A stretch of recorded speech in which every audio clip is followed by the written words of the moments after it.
Hi. Hello.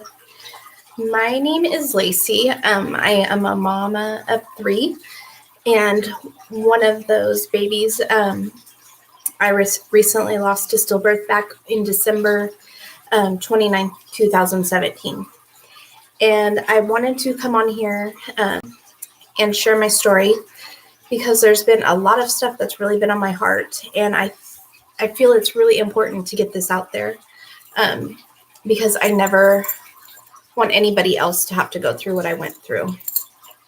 So I'm going to try not to cry, but I can't guarantee it. So there may be some TMI in this story. If you don't like it, then you're just going to have to hop on out if it's not your thing.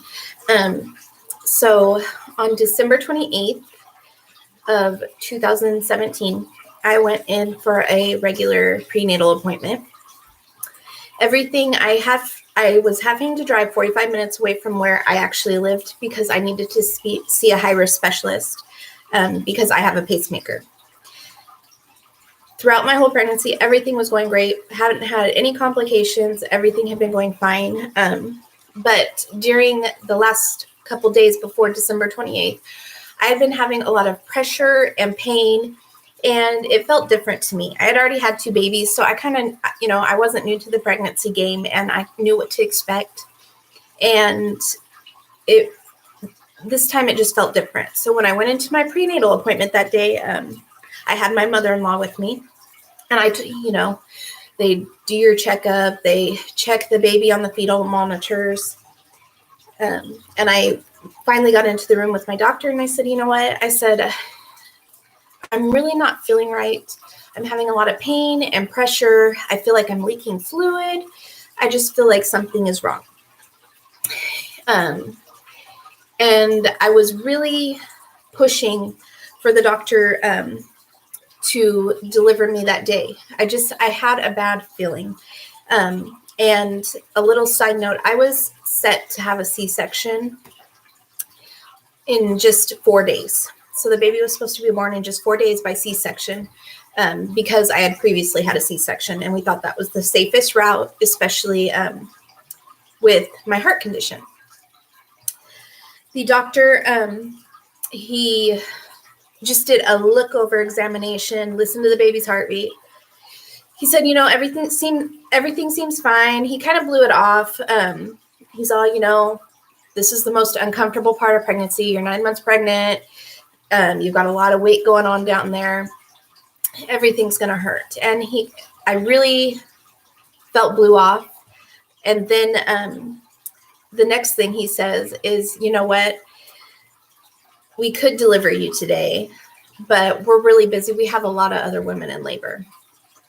He goes, but to be safe, I'll send you over to labor and delivery triage, and we'll have them check you out. So labor and delivery triage was just literally probably less than 500 feet away from where his actual doctor office was. So I headed on up there. They hooked me up to the monitors again. They checked me, and I was dilated. I was dilated to 2.5, which was more because I'd been dilating probably since my 7th month of pregnancy. So I was dilating. It did show I was having contractions. So the nurse came in. She goes, if you can dilate another 0.5 centimeter in 30 minutes, we'll go ahead and deliver you today. So we go ahead, and I'm in there waiting. The doctor came in, did another sonogram just to check the fluid count, and she thought everything looked okay. Nurse comes back in a half an hour later to check me. She's all, you kind of are, you kind of not. You're maybe at a 3. You're still at a 2.5 to a 3. She goes, let me go talk to the doctor, and we'll see what he wants to do. Well, of course, she calls the same doctor that just told me, I'm really busy today. I got a lot of women in labor, so I'm just going to send you home. So guess what happens? I get sent home. I was still having contractions. I was still having pain. But there was nothing I could do. I can't force anybody to keep me in the hospital or deliver my baby. So I drive home with my mother-in-law, and I spend the night at home just laying on the couch, resting, still contracting, but not enough. They weren't changing. You know, they tell you if they start getting more intense, they start getting just one after the other, come back in, which I was fully aware of and watching because we were 45 minutes away from the hospital. So I didn't want to end up having my baby on the side of the road. So all night, one of the big things that stuck out to me was I fell asleep at some time, and that was the first night that I had slept so well. So, and when I wake up in the morning, I go to the restroom, and the next thing I know, there's a huge gush of blood and the most intense pain I've ever felt in my life. And I am full term, I was due to give birth by C-section in just 4 days. So my mother-in-law rushes over. I'm rushed to the hospital, and they then make us sit out in a triage waiting room for probably a half hour to an hour, even though they know that I'm bleeding and in a lot of pain and full term. They finally take us back to the room, and they're trying to hook up the monitors, and they can't. They're having a hard time finding baby's heartbeat, which I wasn't worried at that point because throughout my whole pregnancy, he was on the move constantly. And so we always had a hard time finding it. So I just thought he was being tricky, like always. Next thing, they start to bring in the sonogram machine. And at that point, I'm getting a little concerned, but not totally worried. So they do the sonogram, and they're looking for baby's heartbeat. And the next thing we know, the nurse is whispering, or the doctor is whispering to another nurse that they need to call the doctor urgently.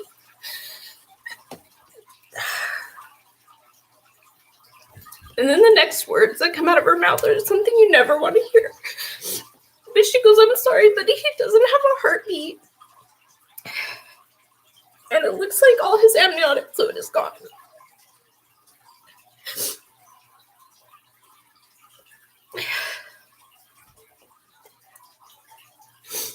At that point,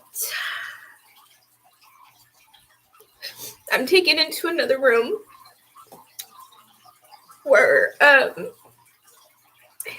they're hooking me up to pain medicine because I'm still in labor. I'm still in a lot amount of pain. And the doctor rushes in, and the first thing he says to me is, "What did you do? What did you do?" And I'm sitting here thinking, I just went home. You told me I was okay.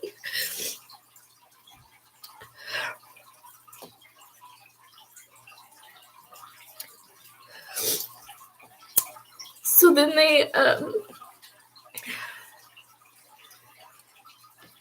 proceed to get me ready to deliver my baby. And at this point, my husband isn't even there. He had been at work. And we didn't want to tell him because he had a long drive from his work to there. So my husband went home and got his bag, expecting to come to the hospital. We're going to have a baby.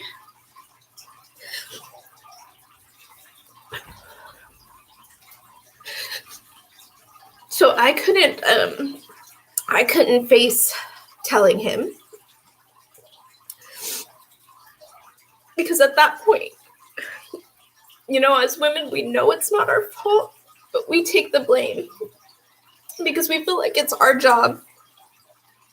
That was our one job to help bring this baby to life and protect him. So I had my mother-in-law talk to him downstairs and let him know what was going on. He got up there, and I was probably, a lot of it is a blur to me at that point. I kind of just checked out mentally. I just remember being transferred to labor and delivery and having a lot of nurses come in. And what was so disheartening to me was some of these nurses are walking in the room, making jokes, laughing, and I'm sitting here facing the hardest thing that I'm going to ever have to do.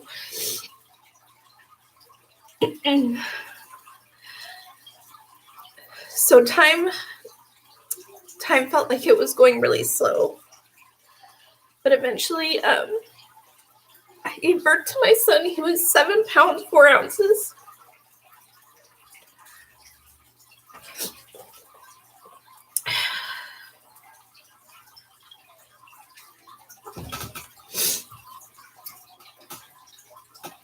And they immediately set him on me. And, I just kept, the whole time I'm wishing that he'll just, I'm imagining he'll just start breathing. They were mistaken. But nothing happened.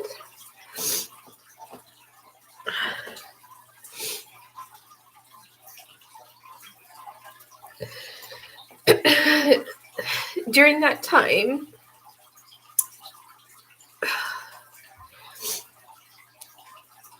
I wanted to get pictures right away of him because some of you know, after you pass away, the skin starts turning blue. It isn't pretty after that point.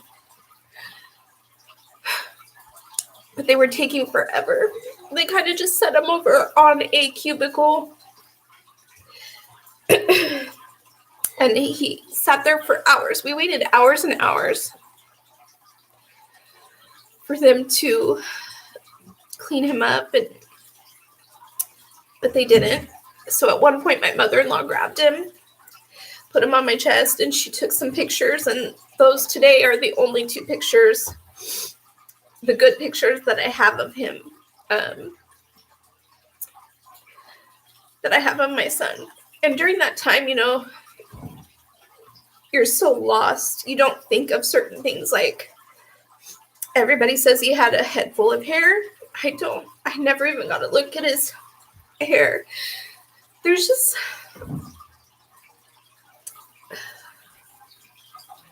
So anyways, the reason, you're probably wondering, like, why I'm coming on here, a blood-brain mess, and telling you about this. But my point is that please, please, please, medical professionals, when your patients are telling you that something is wrong, listen to them. I know, like, I work in the healthcare profession, and I know there's times when we have those patients that we just absolutely think they're hypochondriacs, or they're always in there with some kind of problem. But after what I went through, I am so much more careful.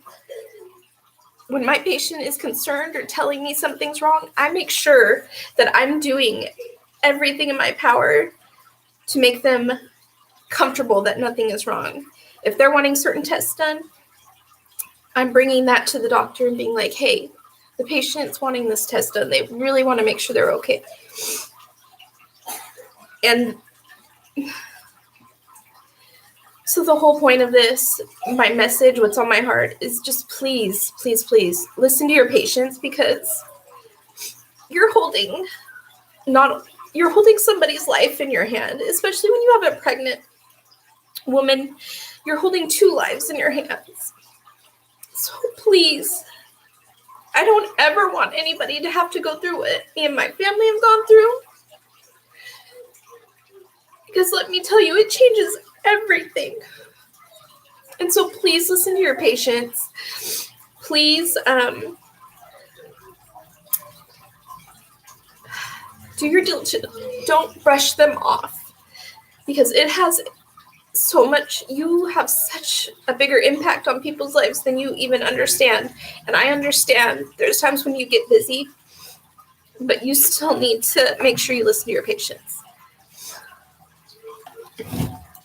An autopsy was performed on my son, and it came back that nothing was wrong with him at all. He had no abnormalities. He was completely healthy. He was just ready to come out.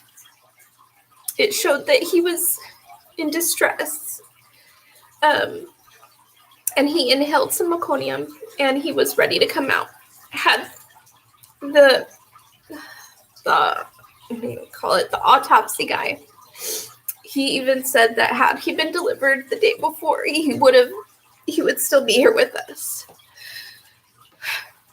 So I urge you to share this video if you know any medical professionals or you know somebody that's been through this. I'd love to hear your story or about your angel baby. I'd love to connect with you. This is just something I'm really passionate about. It's something that's completely changed my whole world. It's changed my kids' worlds. It's changed my husband's, the rest of our family. So thank you for listening to my story, and